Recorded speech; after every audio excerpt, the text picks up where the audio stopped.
Hristos a născut, dragii mei, Crăciun fericit! Bine că ne auzim iar într-o altă versiune. Îmbrăcați renăscuți, îmbrăcați altfel. Dragii mei, am vrut de ieri, dar totuși a fost ziua de Crăciun, să fac o etalare. Vin acum și o să mai continui. Vin acum cu această etalare foarte atipică. Mai fac din când în când. În care o să cânt, dar dați-mi voie, dacă aveți căști sau ceva, dați-mi voie să folosesc un bol, da? Și să facem o schimbare de vibrație, da? Înainte de toate, fiți atenți.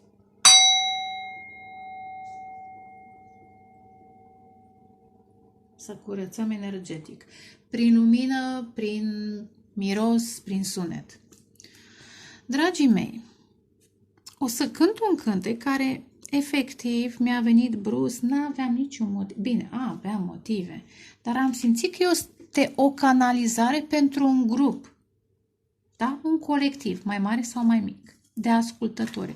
Pentru că, dragii mei, știți foarte bine că noi ne conectăm unii la alții. Experiențele unora, suferințele, bucurile, realizările creștem și putem să picăm și în grup, da? Să luăm karmă în grup, dar să și creștem, să ne vindecăm în grup. Și am simțit că această melodie care mi-a venit în gând ieri, pe când pregăteam masa, deci n-avea niciun motiv, eram bucuroasă totuși.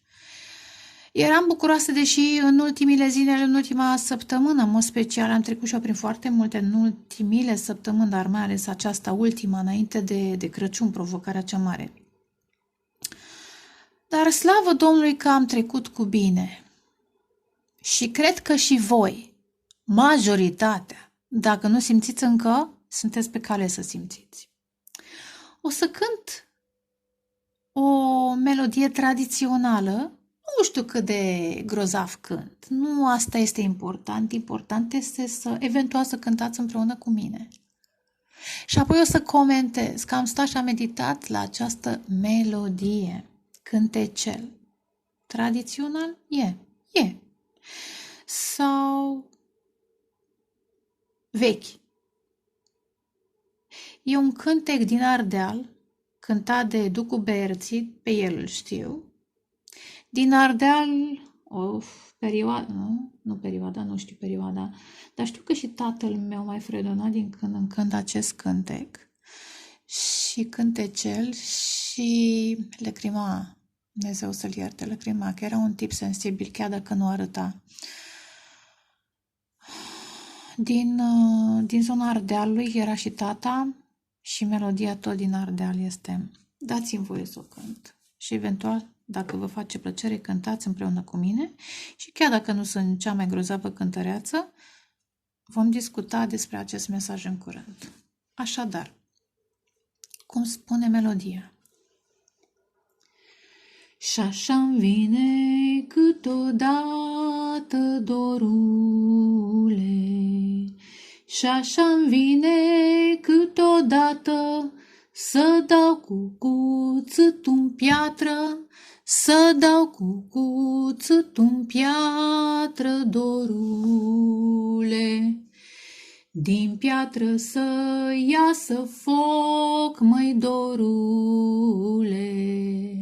Din piatră să iasă foc, dacă-n viață n-am noroc, dacă-n viață n-am noroc, măi, dorule.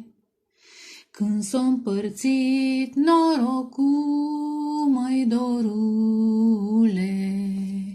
Când s-o împărțit norocul, fosta-mi eu dus la lucru, fosta-mi eu dus la lucru, măi, dorule.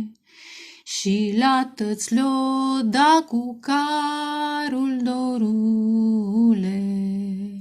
Și la tăți le-o da cu carul, numai mie cu păharul, numai mie cu păharul, dorule.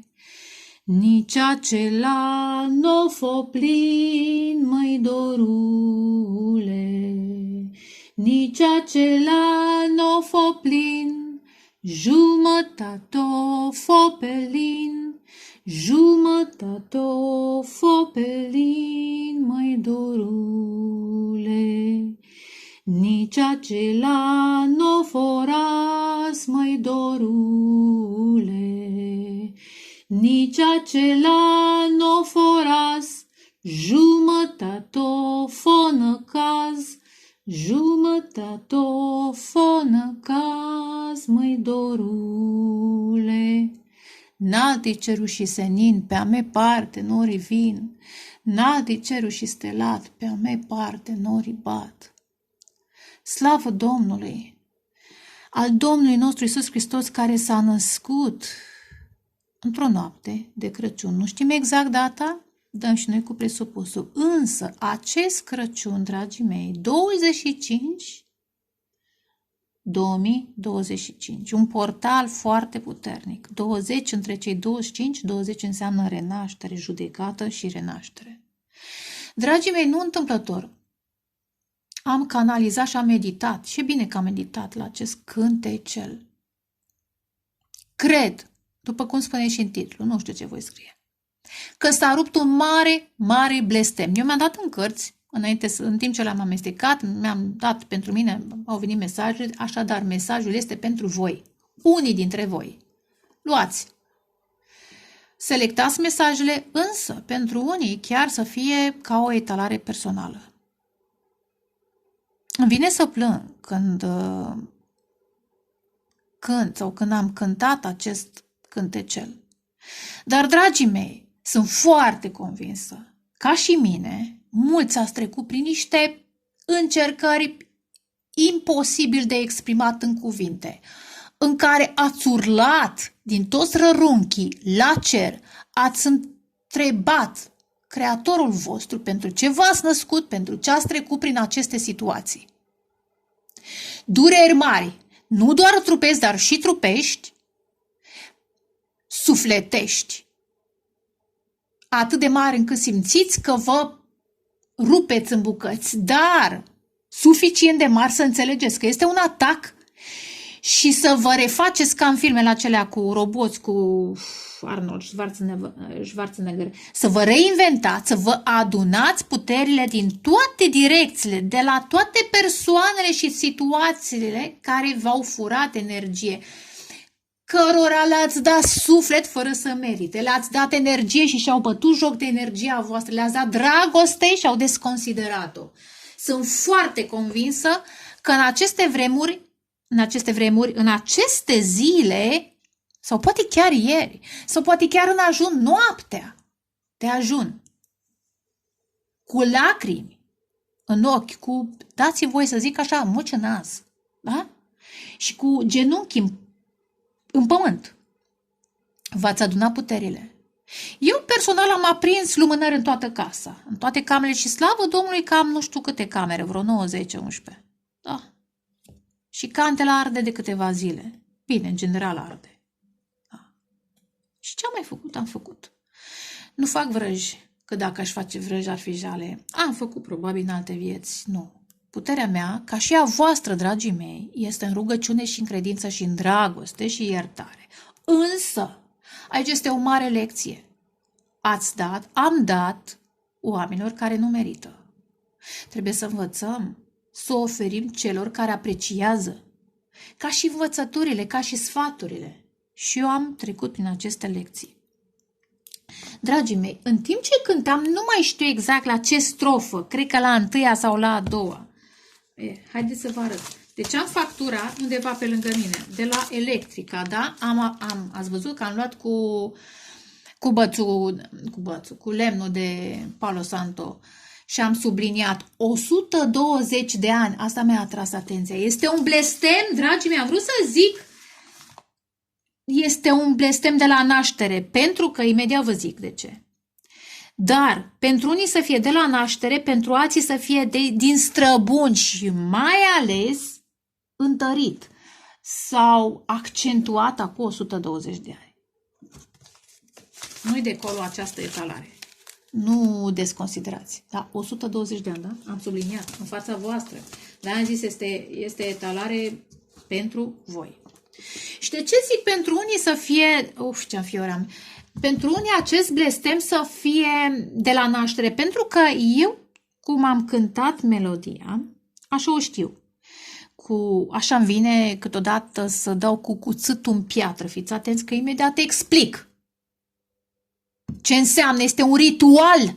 Acest început, ce am fior, da? Acest început este un ritual de rupere al blestemelor. Nu știu dacă ducul Berții, scuzați-mă, nu știu dacă ducul Berții a gândit vreodată la această strofă, acest verb, vreau să zic, această strofă.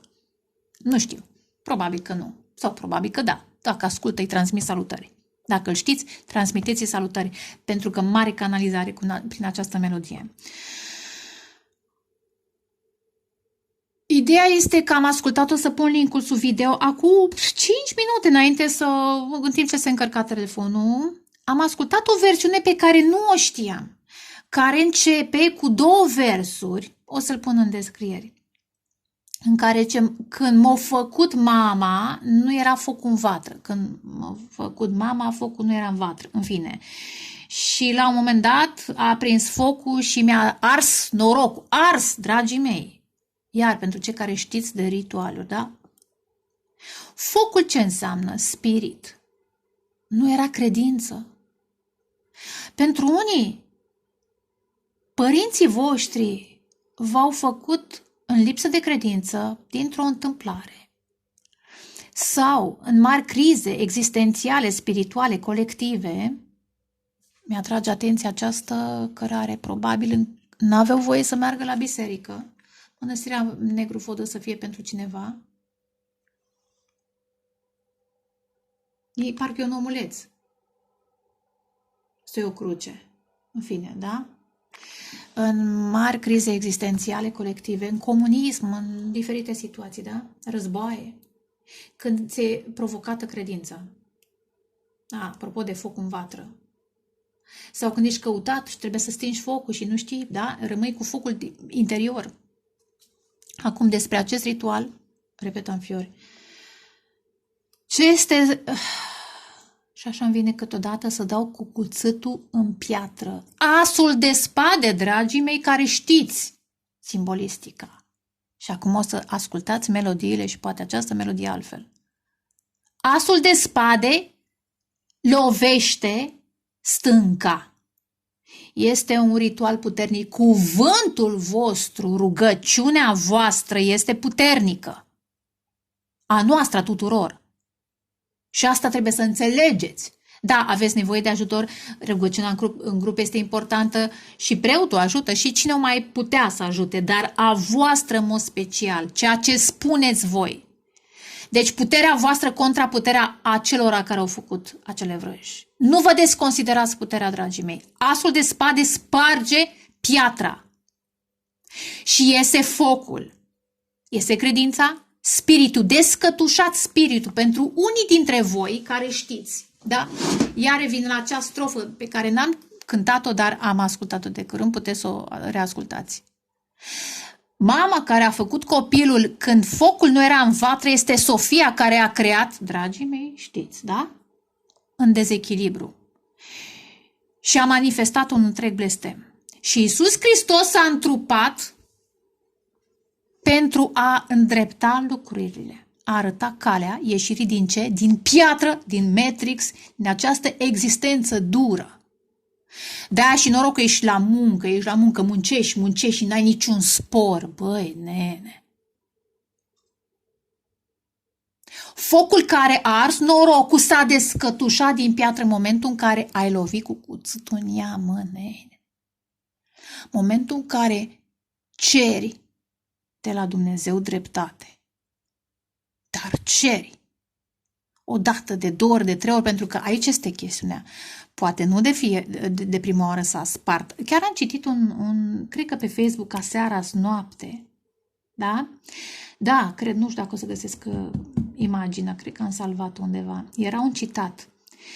Dacă în momentul în care lovești ciocanul sau cuțitul lovește piatra, nu mai știu exact cum era citatul, e un moment important, da? Momentul în care se sparge piatra. Dar nu se sparge toată. Se sparge un pic, încă un pic. Așadar, cuvântul vostru, o dată, de două ori, de trei ori, rugăciunea voastră, rugăciunea voastră, rugăciunea voastră, iertare, speranță, dreptate și așa mai departe, v-a ajutat să rupeți acest blestem și mai ales 25, 20, 25, ieri. Ieri noapte, ieri pe lumină și în noaptea care a fost. A venit o carte din seria aceasta, cărți citate din Biblie, superbă.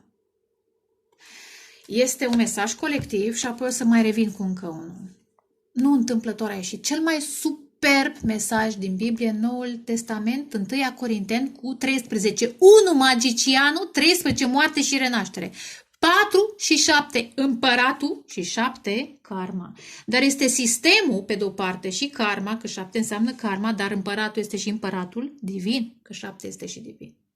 Acum, dragostea este răbdătoare și blândă. Dragostea nu este geloasă și nu se umflă în pene, da? Nu e arogantă și nu este nepoliticoasă.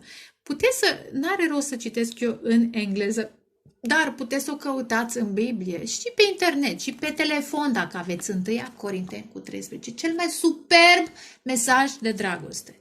Dacă n-ai citit Biblia și ai citit acest citat, este suficient. Și la capătul setului de cărți ce a apărut? Da. She is clothed. Da.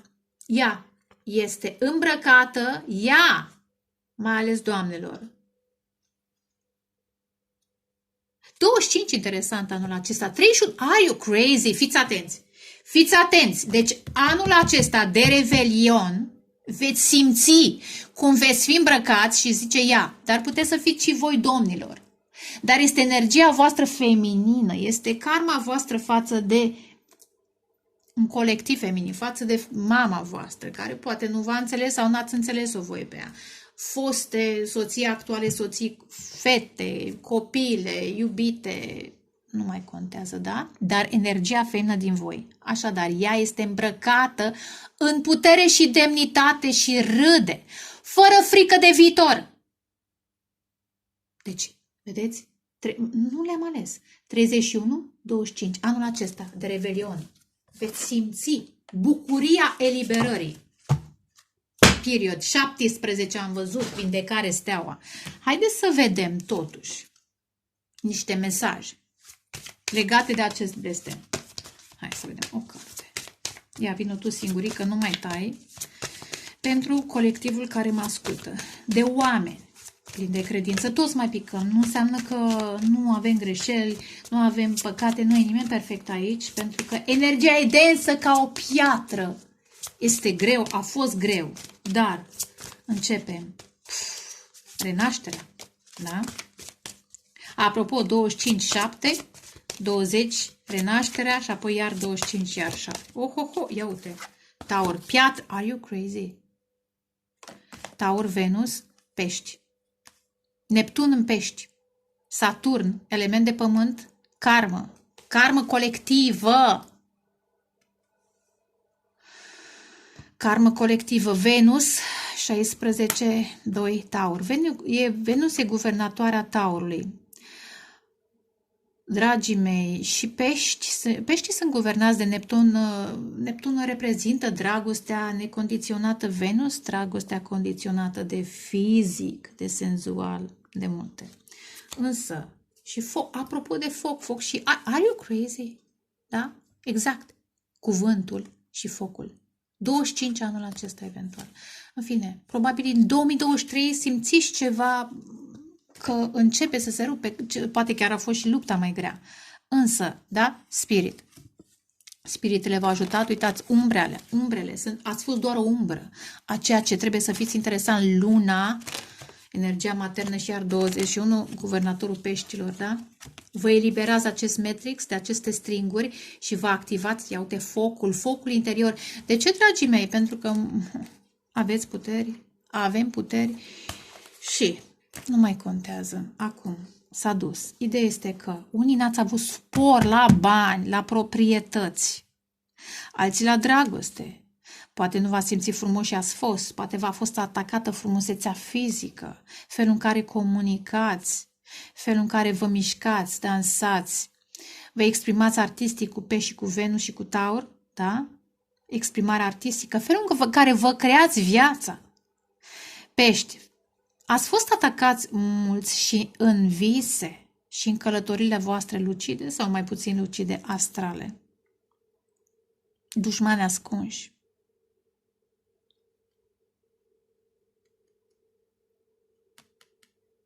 Asta simt. Hai să mai vedem ce mai avem. Ia uite, renaștere. Vedeți ce frumoasă renaștere. Ia, mai dăm un mesaj pentru ascultătorii mei. Eu, sunt multe. Un mesaj. Ok. Nici nu...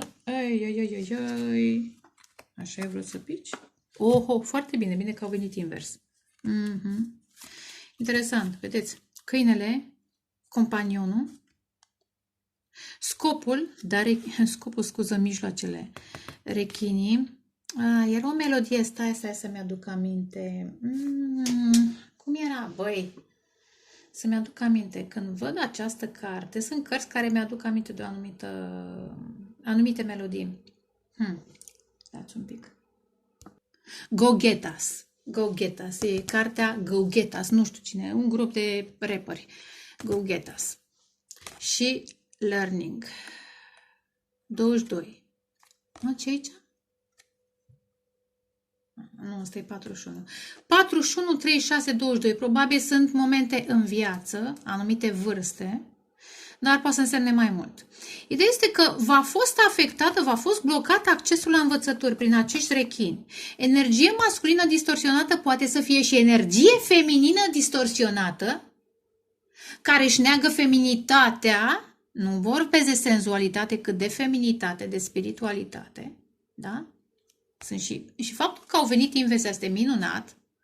Și companionul dușmani, apropo, dușmani secreți, prieteni, colaboratori, companioni, da? Care v-au furat, v-au digerat energia și v-au împiedicat accesul la lumină, apropo, la focul divin, lumina voastră învățătură, că aici e lumină și e foc. Și totuși ghizii voștri v-au ajutat.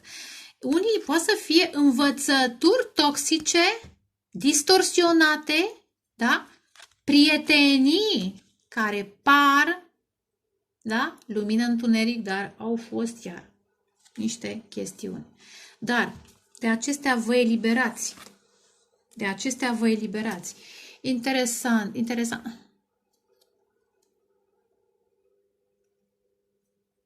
Armadillo.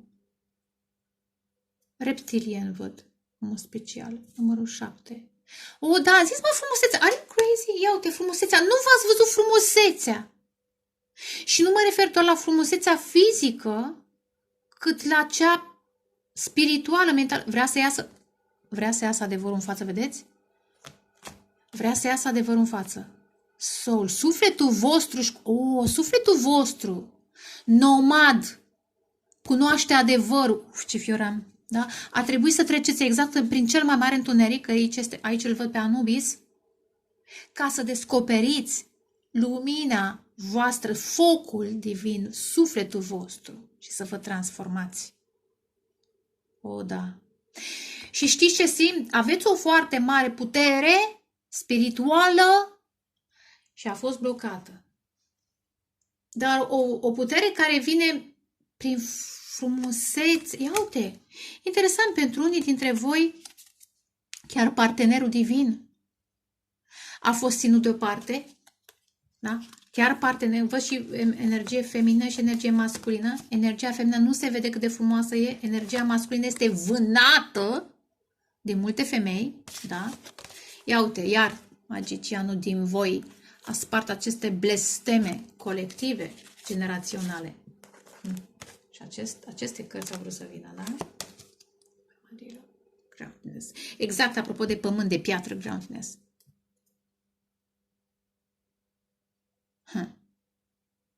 Este acest foc, vedeți, care Nu e chiar soare, e doar o proiecție. Vă duc către Sofia și ce am zis mai devreme, pentru cei care știți, pentru cei care nu știți, nu vă forățați. Anumite mesaje sunt pentru voi, altele nu. Da. Deci adevărul este, ați văzut cum era pitit și a ieșit. Acum, un mesaj, las așa deoparte, un mesaj de la îngeri pentru voi, ascultători. Și nu doar ascultători, credincioși, oameni de bun simț, și nu oameni, suflete, spirite minunate. Unde a picat? Ia uite, aveți răbdare. Au picat 2 cărțime de alea. 17, numărul stelei. A fost lung drumul de acolo de jos până aici sus. Dragostea este, apropo, dragostea este răbdătoare și amabilă întotdeauna. O legătură spirituală. Dragii mei, știți ce simt? Simt că unii dintre voi v-ați întrupat în acest Matrix ca să salvați pe cineva și ați fost prinși corupți de acest Matrix, fără să fie dorința voastră, dar cu răbdare, cu ajutor. Ați cerut ajutorul de la Dumnezeu și v-a dat. Hai să vedem ce mesaj ați primit. Are you crazy? Ce frumos! Concentrați-vă pe dragoste. Asta este. V-ați concentrat, concentrați-vă în continuare pe dragoste, pentru că, dragii mei, puteți să transformați acești reptilieni, acești demoni, unii, nu pe toți, dragoni, ce ori mai fi, îi transformați în cei mai frumoși și drăgălași, eu știu, frumoase și drăgălașe ființe. Ia uitați cum stă acest dragon și abia așteaptă să primească o bombonică, că tot este ziua de Crăciun. 24-25, da, 24-44, dar, vedeți, get to know each other. Urmează să manifestați o dragoste aparte, foarte puternică. Repet, prin această forță divină care este întrupată în voi, îngeri pe pământ sunteți. Pentru unii care nu sunt, chiar dacă sunt oameni, dar nu sunt chiar oameni, înțelegeți voi, să mai au fost. Au fost de natură foarte joasă, dar în preajma voastră se schimbă. Vedeți? 2 și cu 4, 6. Da, numărul îndrăgostiților.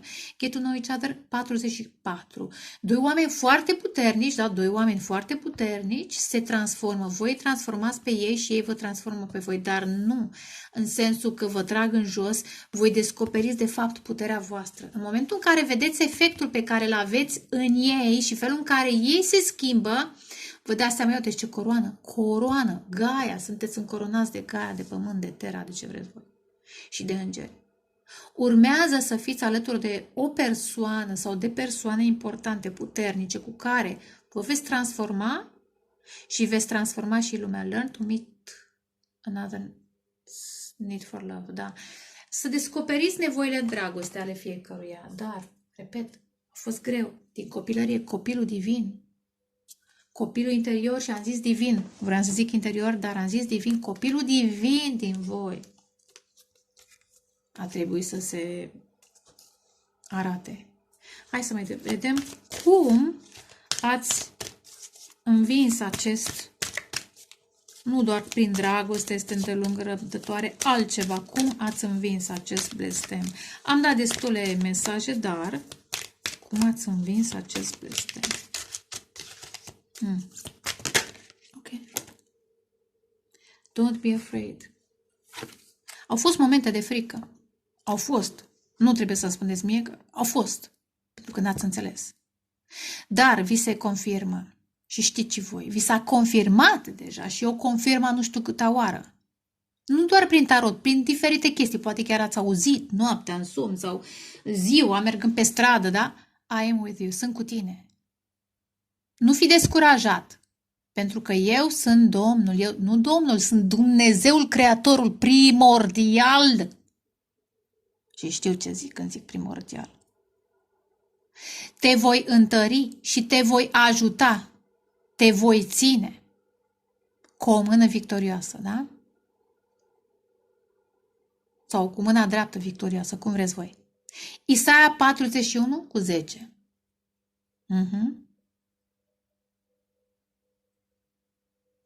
Asta e.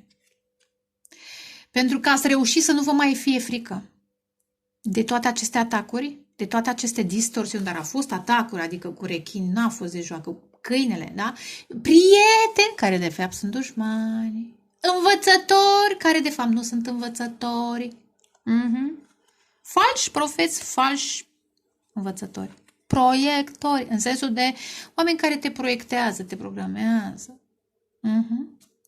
Acum. Interesant asta mi-a venit și mie. Ce frumos. Fii atent. Stai ferm în credința ta, fii curajos și fii puternic. 1 Corinteni 16:13, turnul și 13. Iar mesaj cum? În momente de turn, apropo de 16, când toată lumea e la pământ, riscă să moară, să-și piardă esența, voi ați rămas în credință, curajoși, iar când nu a fost frică, sunteți curajoși și puternici. Dar frica a mai trecut pe aici pe acolo, însă ați învins-o. Cum? Prin dragoste, prin iertare, prin dragoste este îndelung răbdătoare, dar prin aia ați învins-o. Fiți atenți! Cuvântul vostru, măi, n-am vorbit despre cuvânt de la început, asul de spade. Cuțitul. Cuțitul sunt și trădările lor, dar este și cuvântul vostru. Your word is a lamp. Cuvântul tău, ascultătoare, ascultător, este o lampă care ghidează, da? Pe alții, înspre lumină, spre calea lor. De-aia ați fost blocați. Pentru că aveți, repet, la 40, la cera 41, la adevăr, la șacal, aveți un scop important, da? Să transformați oameni puternici și oameni care pot să fie desconsiderați, dar să fie foarte puternici. Psalmul 100, cât e? 19:105. Da?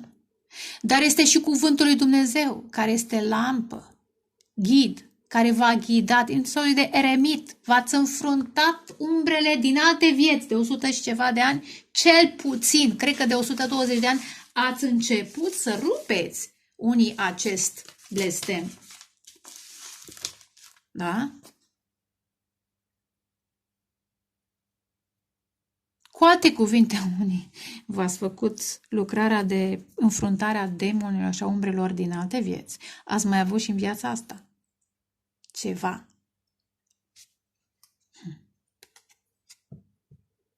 E ce frumos. La început a fost cuvântul și cuvântul a fost cu Dumnezeu. Și cuvântul a fost Dumnezeu. Asta trebuie să înțelegeți. Și termin cu asta. La început a fost cuvântul. Întâia, 1:1, magicianul, 11. Dar 1:1 poate să fie și flacăra voastră geamănă, dar, dragii mei, trebuie să fie de o anumită factură ca să ai flacără geamănă. Nu vă fixați, ieșiți din acest program și concentrați-vă pe puterile voastre, pentru că sunt importante și sunt necesare în aceste vremuri. Vă doresc sărbători fericite, dragoste, pace, creștere spirituală. Ceau, ceau!